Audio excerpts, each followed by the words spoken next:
Olá, sejam bem-vindos a mais um episódio do podcast Liderança Atemporal. Nessa terceira temporada, a gente está vindo com executivos para nos contarem como é que é viver os princípios atemporais na prática, contar aí, né, das dores e delícias dessa jornada no dia a dia, na prática cotidiana.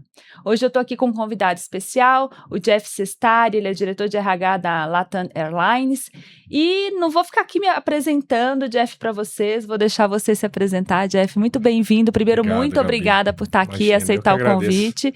Eu queria que você contasse para a gente quem é o Jeff, que versão do Jeff que está aqui hoje. Se apresenta um pouquinho para a gente e depois eu já faço Tá a bom, Gabi. pergunta. Obrigado também pelo convite. Prazer estar aqui contigo. A gente que já se conhece há algum tempo, né? Então, ter esse bate-papo contigo vai ser ótimo, tá bom? Bom, vamos lá. Casado, 2 meninas. Agora tenho uma nova integrante na família. Adquiri uma cachorra. Então, estamos aprendendo ao dia a dia, né? Mas a minha menor queria porque queria, então quebrou algumas barreiras, mas está sendo divertido, está sendo ótimo. Sou de Londrina, no Paraná, mas estou em São Paulo já há 16 anos, quando, né, comecei aqui na Latam. Eu trabalhava em Londrina, numa indústria agroquímica, e ali recebi o convite para vir para São Paulo. Peguei o carro, vim para cá, encarar uma cidade gigante, né? Aí casei, tenho as 2 filhas, tive uma passagem pelo Chile, né? Porque na época era TAM, isso a gente deve conversar um pouquinho, né? Mas eu comecei TAM, daqui a pouco foi TAM e LAN, daqui a pouco foi Latam, então, apesar de 16 anos na aviação, eu brinco que estou em 5 empresas diferentes, porque foram 5 momentos importantes diferentes dentro da Latam, né? Morei então no Chile, e há 8 anos voltei para assumir a área de RH, né? Aqui no Brasil, a convite do Jerome, que hoje é o CEO da companhia. E nesse negócio que de tédio a gente nunca passa, né? Todo dia tem alguma história, todo dia tem algo diferente para resolver. A gente faz o nosso planejamento, porque tem que fazer, né? Que vai dar o nosso norte. Mas o bacana desse negócio, desse business todo dia aparece alguma história, aparece alguma coisa diferente. Sempre você tem que ter um poder de adaptação muito rápido, de resolução muito rápida. Então, sim, fazendo um resumo, mas é isso do Jeff. Obrigada, Jeff, pela apresentação. Vamos começar o nosso papo de um lugar que talvez vai parecer um pouco estranho, mas aqui na Escola Temporal a gente acredita muito que resultado e legado vem de dentro para fora, né?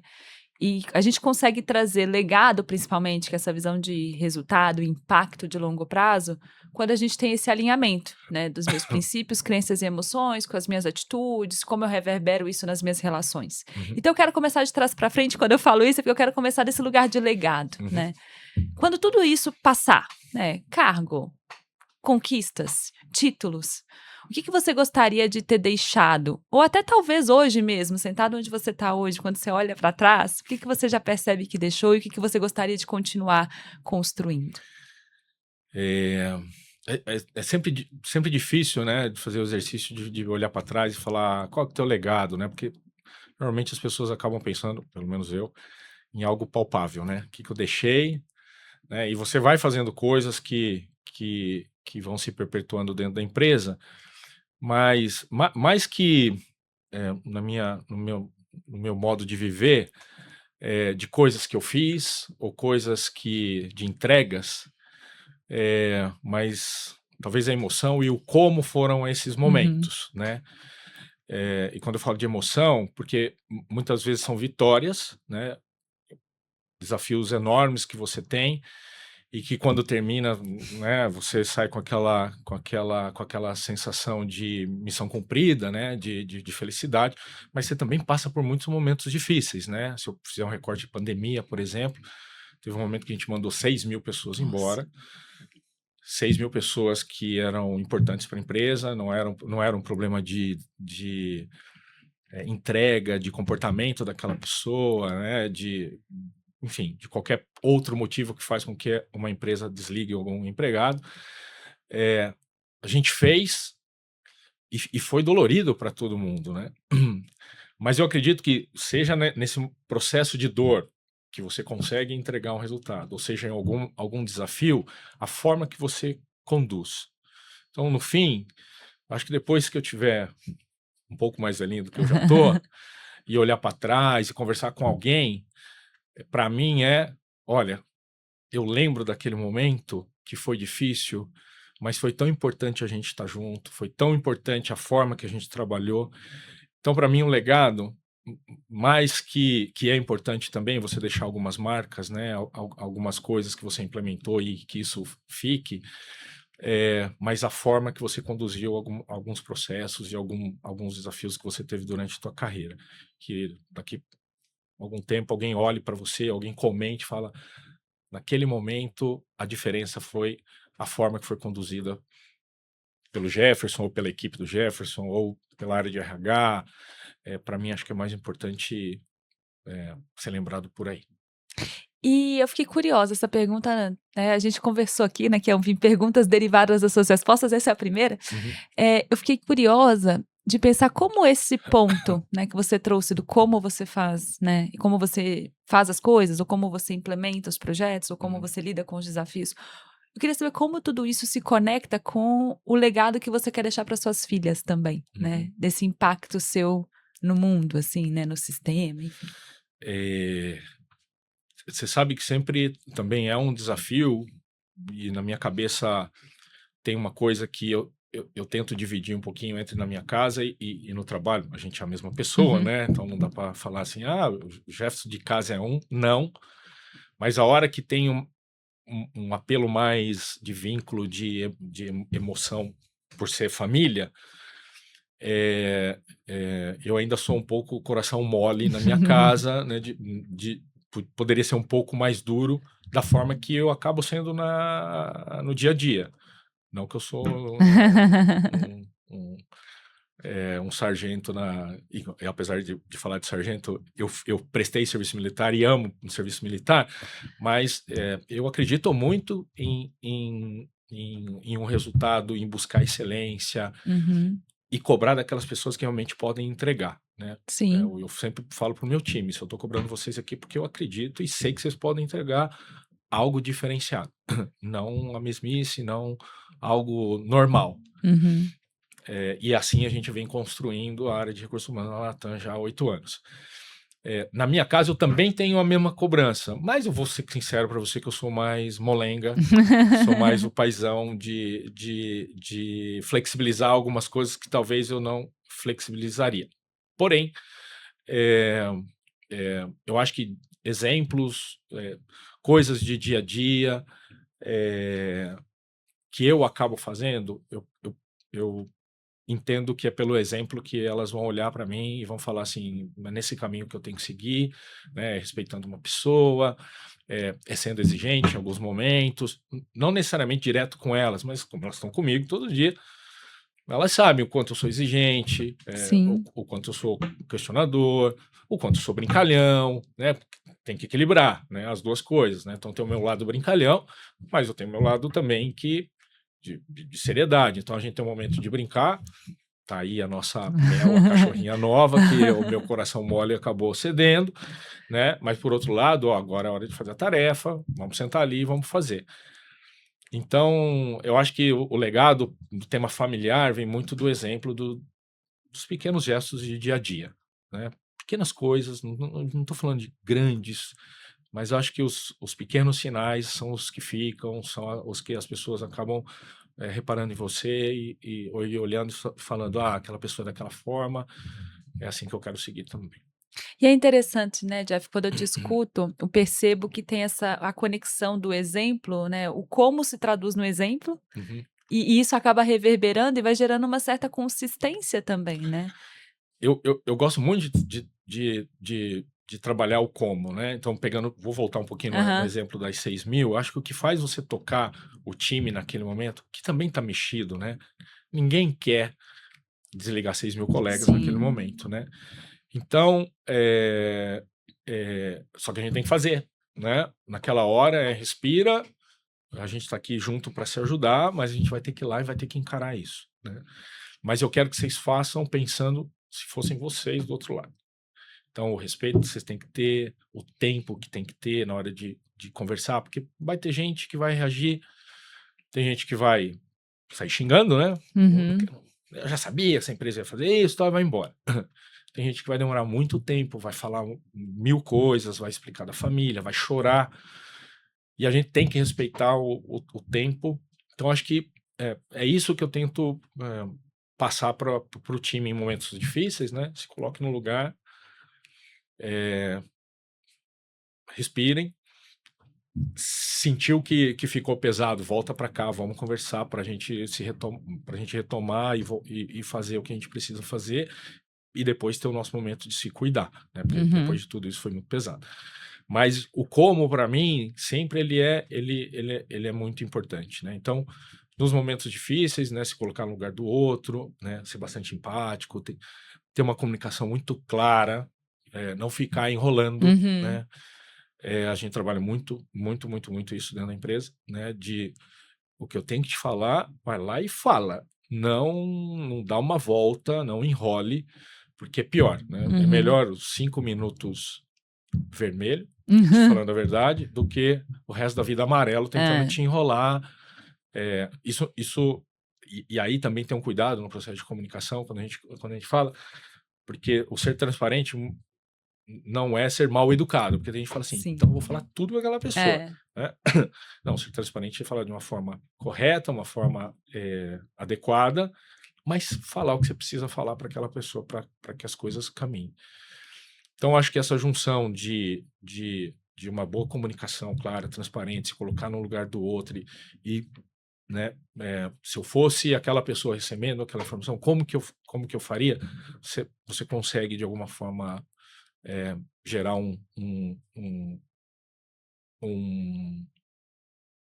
um ambiente mais leve, mais fácil, principalmente para os desafios mais duros e mais pesados, sabe? O Jeff, assim, além do, né, acho que são pontos muito importantes que você trouxe, e eu percebo que tem uma linha comum, assim, que são as pessoas, né? Uhum. Aqui na escola a gente realmente acredita que ninguém floresce sozinho. E eu tô vendo que você também acredita aí, nisso, né? Eu queria que você trouxesse, eu sei, né, você trouxe essa história da época da pandemia, mas eu queria que você nos trouxesse aí algum outro exemplo, ou outros exemplos, de quando você percebeu essa crença era uma verdade, de que ninguém floresce sozinho. Nossa, assim, eu já passei por várias experiências, né? Eu acho que a primeira vez que eu percebi isso, criança, eu amo esporte. E amo esporte coletivo. Eu não gosto de esporte Individual. individual. Pô, nado de vez em quando. Vou na academia todo dia, mas assim, um porre. E o esporte coletivo, para mim, sempre foi muito prazeroso. E no esporte coletivo você aprende muito isso, né? Sou competitivo, então, dentro do esporte, você quer ganhar sempre, perder jamais, errar jamais. Desculpa. Nada. E o que te faz, eu acho que te faz aprender isso que você trouxe. Vou dar o primeiro exemplo do esporte, depois a gente pode ir para a Uhum. empresa. Eu lembro passagens onde, em algum jogo, algum colega meu errou e eu cobrei duro. Só que no outro jogo eu errei. Ah, Né? E ali você aprende que todo mundo, um pode errar. Né? Só que aquele erro, hoje pode ser meu, hoje pode ser seu, hoje pode ser e o time inteiro que vai perder ou vai ganhar. Então, para mim, a primeira lição vem daí. Né? uhum. Depois eu brinquei aqui com o sargento, eu fui do exército, né? Quer dizer, eu prestei serviço militar por um ano, que para mim é outra escola Sim. de companheirismo, de ajuda mútua, de equipe. Ali o individualismo é zero. Né? Começa desde o início ali do uniforme, né? Então o uniforme todo mundo é igual, não importa se é rico, se é pobre, se tem olho azul, não importa, não importa a tua condição, não importa quem você é, a tua história, ali vai ser todo mundo igual e ali a gente vai criar uma história junto, time junto, grupo, todo mundo trabalhando ao mesmo tempo, em conjunto. E aí isso acabou refletindo na empresa, né? Claro que você sempre vai ter, como um time, né, as pessoas que têm uma entrega diferenciada, mas no final das contas você precisa ter a sabedoria de fazer encaixar esse time, né? Com que todo mundo seja importante, tendo as estrelas, tendo aquelas pessoas que talvez não vai te trazer um diferencial, né? De algo que vai te surpreender, mas o compromisso é tão grande, o dia a dia, a forma que trabalha em equipe. Então, se você consegue montar um time onde você consiga encaixar, e não adianta. Uma pessoa que quer trabalhar sozinha, porque é uma estrela, e não sabe trabalhar em equipe, com o tempo ela vai desaparecer, ela perde o brilho. Aquele brilho, né, da entrega diferenciada, da mente brilhante, ela se apaga. Onde for, para mim. Né? No esporte, no exército, na empresa. Você tem. E eu já trabalhei com muita gente que era brilhante, que você falava, essa pessoa aqui é de outro planeta, do ponto de vista de inteligência, de rapidez de raciocínio, de leitura de cenário, mas com uma dificuldade gigantesca de estar encaixada num time. E aí começa a ter comportamentos em que o próprio meio diz, eu não quero aquela pessoa, ela vai ficando isolada e aí o mundo se encarrega de fazer o trabalho. Sim. Então eu prezo muito o time, a equipe, com as suas diferenças. Importante na minha concepção, é onde você encaixa as peças para que essa engrenagem caminhe bem. E você trouxe pra gente, né, um exemplo de uma decisão difícil ali, né, que foi no momento da pandemia. Mas eu queria te ouvir sobre, acho que mais sobre isso, assim, eu acredito muito que o perrengue nos une, né, quando a gente compartilha desafios, né, e aqui no podcast eu acho que isso está sendo muito rico, que a gente tem ouvido muitas histórias, eu acredito muito que essas histórias são como se fossem atalhos, né, para quem está nos ouvindo, nos vendo. Então eu queria que você nos falasse, assim, uma decisão difícil que te moldou em quem você se tornou hoje, assim, que foi uma pedra fundamental, assim, pra sua identidade. Ai, decisões difíceis, várias, né? Acho que vou tentar linkar com algumas aqui, tá, Gabi? Decisão difícil de vida pessoal, sair debaixo da saia da mãe e do pai e vir para uma cidade que ao mesmo tempo é gigantesca, com milhões de pessoas, mas ao mesmo tempo ela é super solitária. Eu cheguei sozinho aqui. Então, para mim, aquilo ali também foi um primeiro passo de crescimento pessoal. Né? O viver sozinho, o de se virar, o de se adaptar, o de buscar amizades, de buscar as relações num emprego novo, que era aqui na TAM na época, né? Na Latam. E tomar a decisão de você estar numa cidade boa, com um trabalho bom, com uma rede de apoio super tranquilo, teus amigos, tudo para se lançar em algo novo, para mim ali foi uma decisão, não foi uma decisão trivial. Outra decisão que eu tomei, eu estou pensando nas pessoais antes de entrar de trabalho, e aí depois eu vou fazer um link para você entender onde eu quero chegar, tá? Acabei de dizer, eu amo esporte, e eu lembro quando eu tinha meus 15 anos, eu sempre joguei futebol bem, né? Jogava, né? Faz tempo que eu não jogo mais. E eu treinava, e eu lembro que eu cheguei pro meu pai e falei assim, eu já sei o que eu quero. Ele falou, senta aí, o que você quer? Eu quero jogar futebol.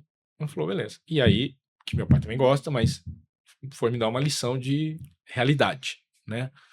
Com fato e dado. Você sabe quantos jogadores chegam na TV aí que você vê com uma condição boa, etc, etc, etc. Né? Desse tamanho frente ao universo de pessoas que jogam futebol. Com 1 hora de papo, eu saí chorando, né? Então, vou ter que estudar e ir para uma linha normal, de trabalho, de ir para uma empresa e de trabalhar e jogar meu futebol de final de semana. E eu carreguei uns 2 anos, entre 16 e 18 anos, brigando comigo. é isso mesmo? Não é isso, não é isso? Você me pergunta hoje, graças a Deus eu tive a conversa com meu pai, né? Pai e mãe sempre sabem mais do que a gente, e meu futebol ficou ali. Mas pegando esses dois exemplos, com tantos outros, no final, acho que uma boa noite de sono te faz tomar as decisões, no meu entendimento, você tem que tomar uma decisão rápida, mesmo sabendo que vai doer muito, tome a decisão, olhe para frente e faça acontecer. Uhum. Indo para o trabalho. Eu lembro quando meu chefe também me ligou e disse: quer vir para o Chile, seu diretor global de remuneração? De novo a história de tô aqui em São Paulo, tô tranquilo, né? Vou ter que mudar de cidade, aí já tá com família, vou ter que ir para um negócio novo, Deus do céu, não sei o quê. Uma noite de sono, eu falei assim, cara, tem que... É um passo, pensando em carreira, né? Era um passo importante para a carreira, para a família ia ser bom, só que eu ia ter que deixar de lado um monte de outras coisas, de comodidade, o tal passar o frio na barriga, né? Deixar as coisas que você acabou construindo ali para dar um passo, e foi ótimo. Então, eu tenho para mim, assim, decisões difíceis, seja ela na vida pessoal, seja ela na vida profissional, de dia a dia, de tomada de decisões. Eu não gosto de enrolar. Eu acho que o enrolar, me entenda bem. Eu sei que tem gente que precisa de mais tempo. Uhum. Eu não gosto de precisar de mais tempo. Eu penso uma noite, no outro dia eu já estou com a decisão tomada e vou em frente em cima daquilo que e não fico me remoendo se eu tomei a decisão a melhor, eu nunca vou saber. Uhum. Porque eu não fico assim, será que foi a melhor decisão? E se eu tivesse feito aquilo? Eu não sei se a minha tomada de decisão tivesse sido a outra, ia ser melhor. Sim. Não sei. Eu não vivi aquilo. Então, para mim, é difícil, pensa, tem que agir rápido, e quando você tem essa atitude de agir rápido, olha para frente e faz aquilo ser o melhor possível pela escolha que você teve. Quando eu te escuto, Jeff, eu vejo também aqui tem um processo de autoconhecimento para perceber que esse é o modus operandi, né? Acho que já é um grande passo que a gente, né? Nem todo mundo tem esse caminho trilhado. E tem um reconhecimento do seu próprio processo, né? E tem um parar também, né? Essa noite de sono parece que é pouco, mas não é, né?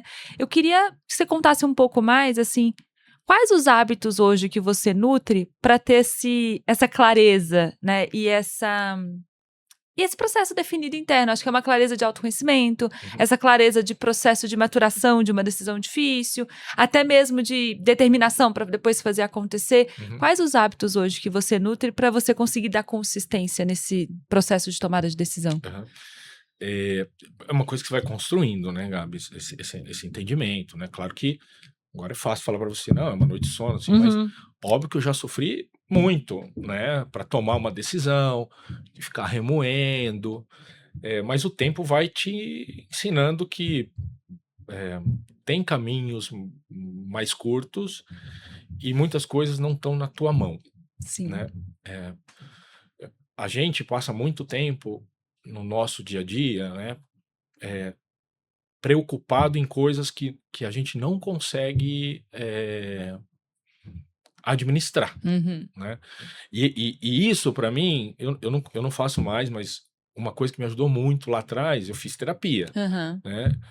E eu sei que hoje todo mundo está mais evoluído, mas quando eu tinha 18 anos que eu comecei a fazer, 18, 19 anos, era uma coisa ainda que você tinha que quebrar um paradigma, que a terapia estava vinculado com o cara tá mal da cabeça ali, né? Tá endoidando. E me ajudou muito a entender aquilo que estava e o que não estava na minha mão para tomar uma decisão. Acho que então, se eu falasse para você assim, hoje eu lembro muito das minhas sessões de terapia, das minhas conversas que eu tinha, que me fez amadurecer e ter uma clareza desse papel. Coisas que hoje eu acabo praticando, assim, de dia a dia, eu me cuido muito fisicamente. Isso me ajuda a ter um pouco mais de tranquilidade para tomar as decisões. Eu sou meio italiano não, né? Eu sou italiano, né? Neto de italiano, do norte, então eu tenho um sangue um pouquinho mais quente. Então a minha primeira reação realmente é de ser mais duro, mas ao mesmo tempo duro, o coração é um molenga, um chorão. E aí eu preciso desses 5 minutos que eu te falei para pensar, para raciocinar e tomar a melhor decisão. O meu ímpeto sempre é correr e tomar muito mais rápido que eu tomava no passado. Então, esse processo de aprendizagem com terapia que eu tive lá atrás, com esporte que me ajuda muito, o tempo com a minha família, que é outra coisa que é fundamental. No trabalho, você também ter um ambiente. Eu falo que eu tenho uma sorte danada de trabalhar num lugar que tem seus problemas, né? Tem seus momentos difíceis, mas que é um ambiente super agradável de trabalhar. A gente tem um clima, muita gente que sai da Latam, depois chega para mim e fala assim: puta, que vontade de voltar. Porque lá a gente realmente podia trocar, a gente podia conversar. De novo, tem seus problemas, tem suas discussões, tem como qualquer outra companhia, mas eu acho que esse mix de cuidado com a cabeça, cuidado com o corpo, e estando num lugar que mesmo com desafios diários, com coisas diferentes a cada minuto, você tem um ambiente seguro para você discutir as coisas, para você tomar as suas decisões, para você pedir um tempo. Então, acho que esse mix de coisas entre cabeça, corpo e foco no dia a dia de trabalho, isso me ajuda muito para chegar nisso que você me perguntou. Obrigada, Jeff.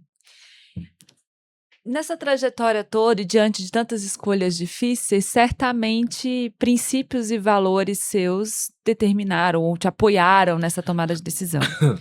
E hoje o mundo, com tantos desafios, que cada hora acontece uma coisa, com essa geopolítica que não ajuda tanto, né? Ainda mais para vocês aí no negócio. Quais princípios você tenta não trair? Em meio a esse cenário tão polarizado, a tantas incertezas, né, a esse caos que acaba nos tentando a validar os nossos princípios. Então, que princípios são esses? Me traz um pouco mais desses elementos. Eu não vou para a linha da mesmice, tá? Porque se eu for falar assim, né, tudo que é ético, moral, isso eu não vou nem entrar nisso, porque acho que nem entra em discussão do nosso dia a dia, né? Então essa parte para mim é a base da pirâmide, nem toco lá, né? O tema de respeito, o tema dos teus valores, isso não é inegociável, seja ele em qualquer lugar, né? Na empresa, em casa, no restaurante, onde for. Eu acho que tem alguns comportamentos ou algumas atitudes assim de dia a dia que eu tenho na minha cabeça e eu não vou abrir mão, né? Onde eu estiver, né? Por exemplo, na empresa, se eu for pensar em contratar alguém, eu prefiro contratar alguém que não tenha tanto conhecimento técnico. Até quando eu entrevisto, eu nem fico perguntando tecnicamente, mas de atitude. Então, atitude do trazer o diferente, do surpreender, de ir além do igual a todo mundo. Então, tem algumas coisas que para mim, né, os valores que são inegociáveis, e tem comportamentos que eu sempre busco onde eu tô, né, ou na minha casa, com as minhas meninas, apesar do coração mole, coração mole, mas quando a baixinha tá nadando, eu quero que ela seja a primeira, né? Na escola, tudo bem, não precisa ser 10, mas também não me venha com 7. Vamos chegar no meio do caminho ali que você pode me entregar mais. E eu acho que assim, uma comunicação transparente, a relação de confiança, eu sempre brinco lá com o time, né? A gente aqui tem 100 fichas de confiança. Se uma ficha sai, para mim quebra o elo. É difícil você estar num ambiente onde está no dia a dia e eu não consiga te falar alguma coisa, eu tenho que ficar segurando uma informação porque eu não confio em A, B ou C. Uhum. Então, eu acho que esses comportamentos que eu te falei, o nível de confiança do time, para mim é assim, uma coisa que eu preciso ter. Preciso estar... E preciso que eles tenham em mim também. Uhum. Então, a gente precisa se confiar, a gente precisa estar junto, eu preciso que vocês entreguem mais, e eu sei que vocês podem, porque o momento que eu vejo que não pode, também quebra o quebra-cabeça que eu te falei Uhum. do time, né?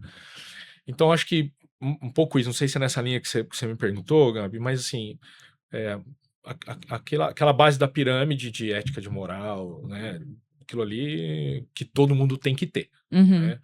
Mas tem outras coisas, de olhar no teu olho, de poder falar as coisas para você, de falar alguma coisa que eu sei que você não vai falar para ninguém, que Uhum. que eu preciso trabalhar um tema. E RH é uma área que você vai trabalhar com informações mais sensíveis em certos momentos, antecipada a alguma decisão. Uhum. Então eu preciso ter a confiança de um time coeso, tranquilo, e respeitando todas essas regras, sabe? Ô, Jeff, eu tô pensando aqui, né? Tem muito, eu imagino hoje que a sua cadeira, né? A sua figura ali dentro do sistema e da companhia impacta muito também. Não tô falando que é responsabilidade única sua, mas compõe ali o impacto da cultura também, né? Aham.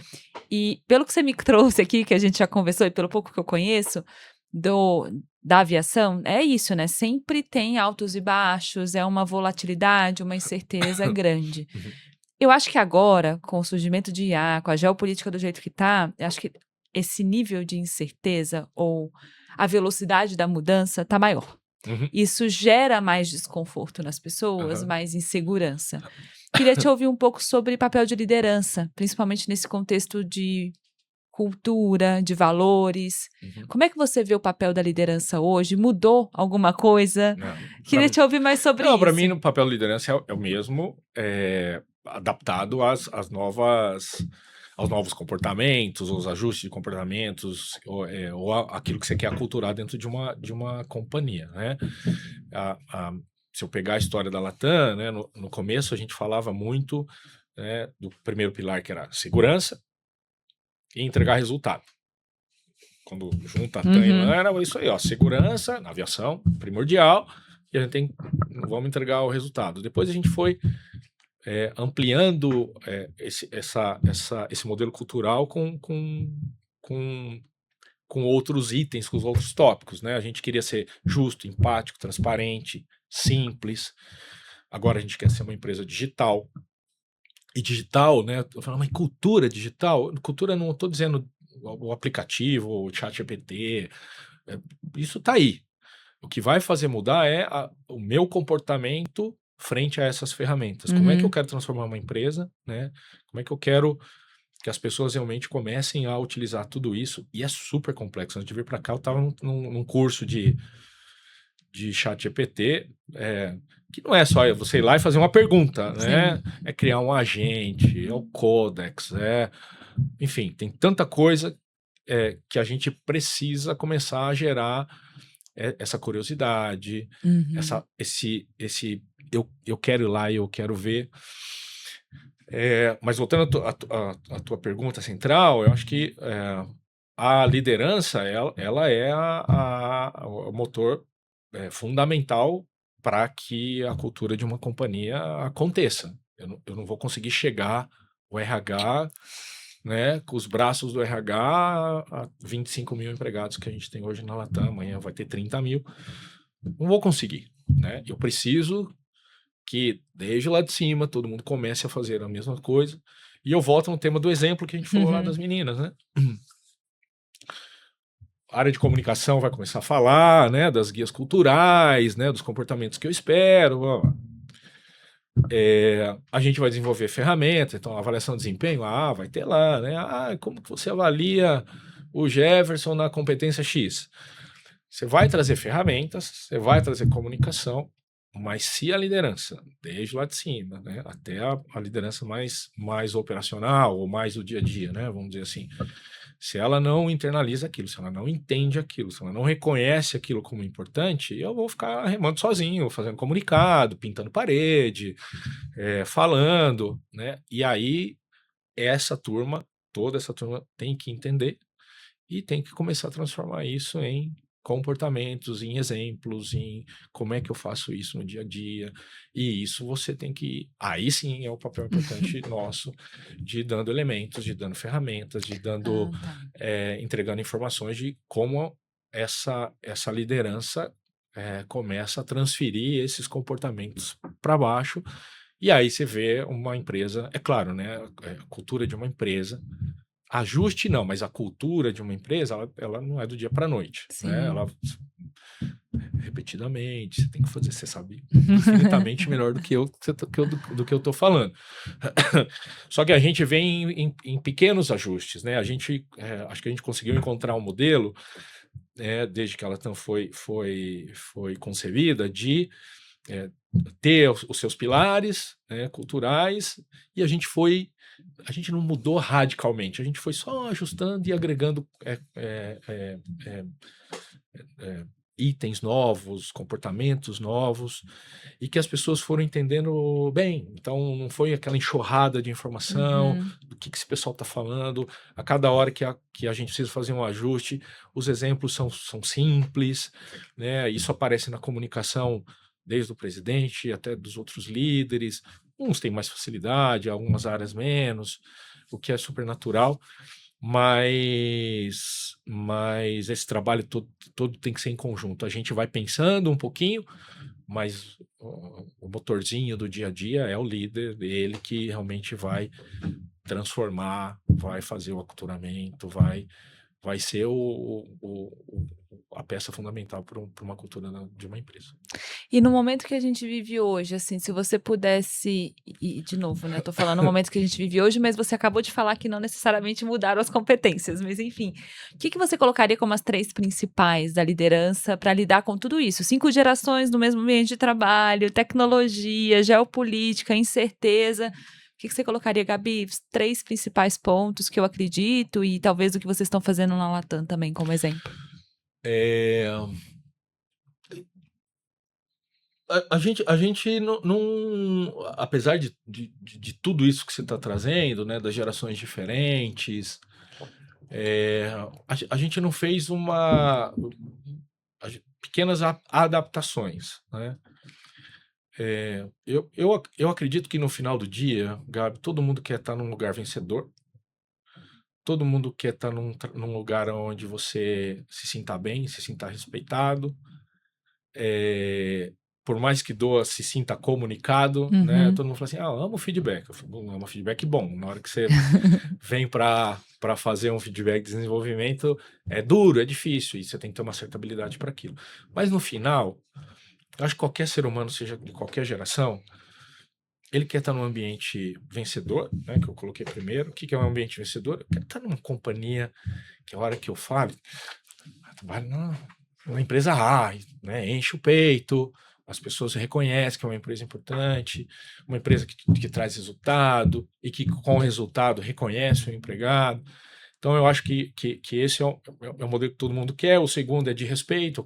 Eu quero sentar no meu dia a dia, estar no meu trabalho. Eu sei que eu vou ter uma limitação dentro de um escopo, mas eu quero ser ouvido. Se eu tiver a possibilidade de opinar, de ser escutado, eu quero ser escutado. Eu quero me sentir parte daquele lugar. Uhum. Eu quero que tenha um propósito para aquilo. E eu penso que se a liderança entender isso, de estar próximo do liderado, de abrir espaços para conversas. E eu não estou falando não estou falando de feedback. Eu sei que muita gente gosta de ter conversa de feedback, mas realmente da equipe se sentir olhada pelo meu líder. Uhum.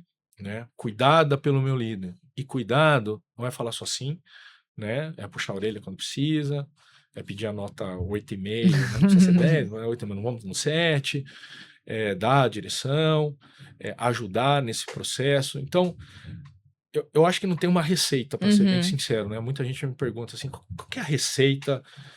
Eu nunca consegui chegar numa receita, porque primeiro eu acho que de empresa para empresa isso pode mudar, né? As características, os comportamentos, aquilo que você espera.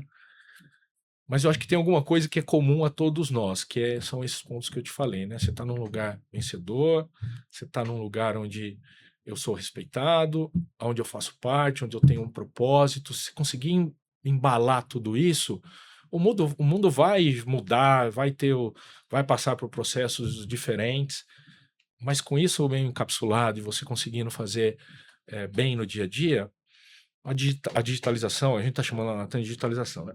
Toda essa transformação digital que está acontecendo. Eu estava com os especialistas, né? Eu fiz uma pergunta pessoal, falei, isso aí vai acabar com o emprego? Já pensando um pouco nisso, né? Como é que nós vamos... A resposta para mim foi demais, assim, né? Ele falou assim, volta a 80 anos atrás, 90. Imagina o ferreiro que fazia as ferraduras do cavalo. Tava lá sentado, batendo, e passa um carro na frente dele. Assim, o que aquele cara falou? Puta, perdi meu emprego. É verdade, né? Se eu pensar, devia ter 10 mil, virou 200, 100.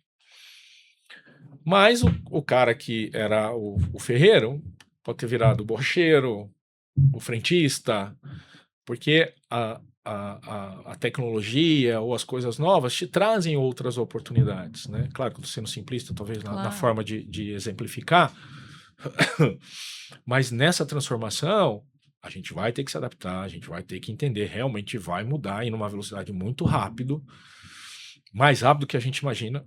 Acho que daqui para frente, mas eu acho que sempre vai ter espaço para todo mundo, desde que você consiga entender essas mudanças, a forma que você se adapta, a forma que você tem leitura para ter seu espaço no mercado. Obrigada. Jeff, você acredita que já está chegando no final do nosso papo? Passa rápido, hein? Passa rápido, Meu né? Deus do céu. Mas eu tenho uma pergunta final. Sempre a final, mais difícil. A gente tem que pensar mais. Afinal, é uma pergunta que a gente sempre traz, né? Até pelo próprio nome da escola atemporal, e pelo que a gente acredita. A gente realmente acredita que tem muitas habilidades e competências que são atemporais, que existem aí há 2000 anos, né? Se a gente pegar filosofia, espiritualidade aí para trazer alguns elementos. E a partir de tudo isso que a gente está vivendo, a nossa pergunta final é o que não muda quando tudo muda? Eu queria que você falasse tanto da sua perspectiva, olhando para você quanto Jeff Pessoa, carreira, olhando para o que você está vendo de tendências para frente, então tanto para trás quanto para frente. O que não muda quando tudo muda? Precisa de tempo. Eu vou tentar fazer um mix daquilo que eu já comentei, tá, Gabi?